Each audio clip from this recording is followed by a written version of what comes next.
High বন্ধুরা, আজ আমি কুলের আচার বানাবো। তার জন্য আমার শুকনো কুল নিয়েছি। শুকনো কুলগুলো আমি বেছে দেখে নিয়েছি পোকা হয়েছিল কিনা। তো আমার সবগুলো বাছা হয়ে গেছে। এবার এগুলো গরম জলে আধ ঘন্টার জন্য ভিজিয়ে রাখবো। তার জন্য গরম জল করতে হবে।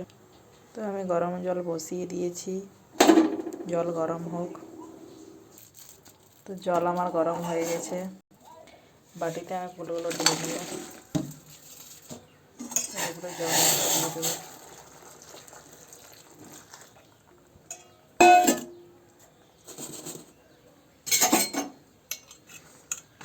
সব কুলগুলো ভালোভাবে ডুবিয়ে দেবো।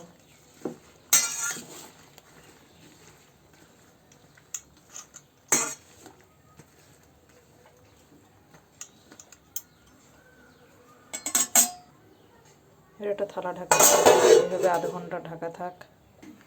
কুলগুলো ভিজতে ভিজতে আমি একটা মশলা বানিয়ে নেব। তো মশলা লাগবে আমার মৌরি, কালো জিরে, মেথি, জিরে, ধনে, শুকনো লঙ্কা। এগুলো আমি সব ভেজে নেব।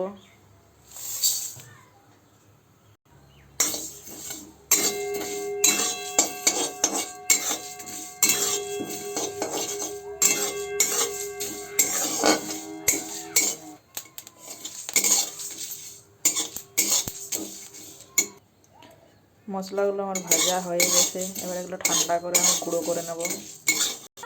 শিলনোড়ায় আমি এগুলো গুঁড়ো করে নেব। মশলাটা আমার গুঁড়ো করা হয়ে গেছে, এবার তুলে নেব।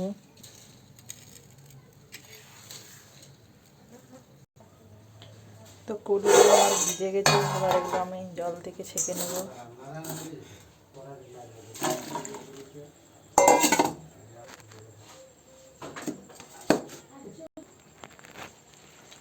ভালো করে জলগুলো বার করে নেব।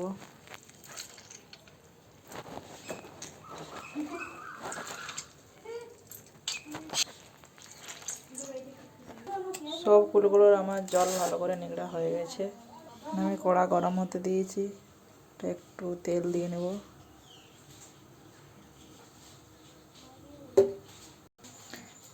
তেল গরম হয়ে গেছে। তেজপাতা আর শুকনো লঙ্কা দিয়ে দেবো।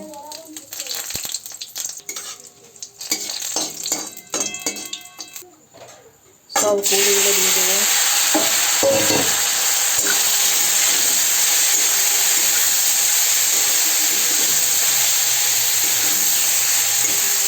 এইভাবে কিছুক্ষণ নেড়ে নেব।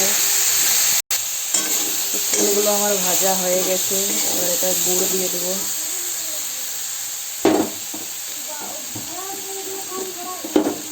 তো এখানে আমি আখের গুড় ব্যবহার করছি।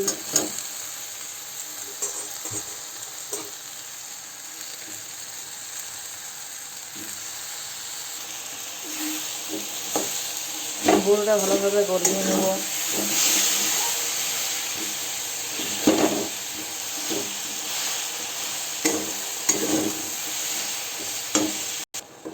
গুঁড়োটা আমার ভালোভাবে গলে গেছে। এবার এটা কিছুক্ষণ ফুটিয়ে নেব।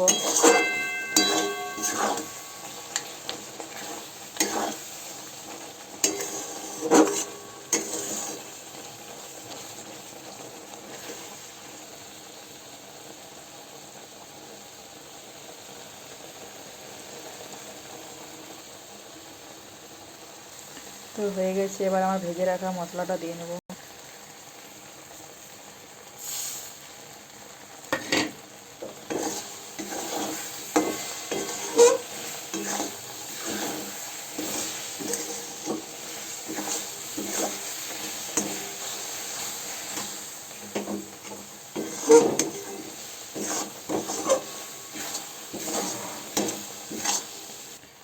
রেডি হয়ে গেছে আমার টক ঝাল মিষ্টি কুলের আচার।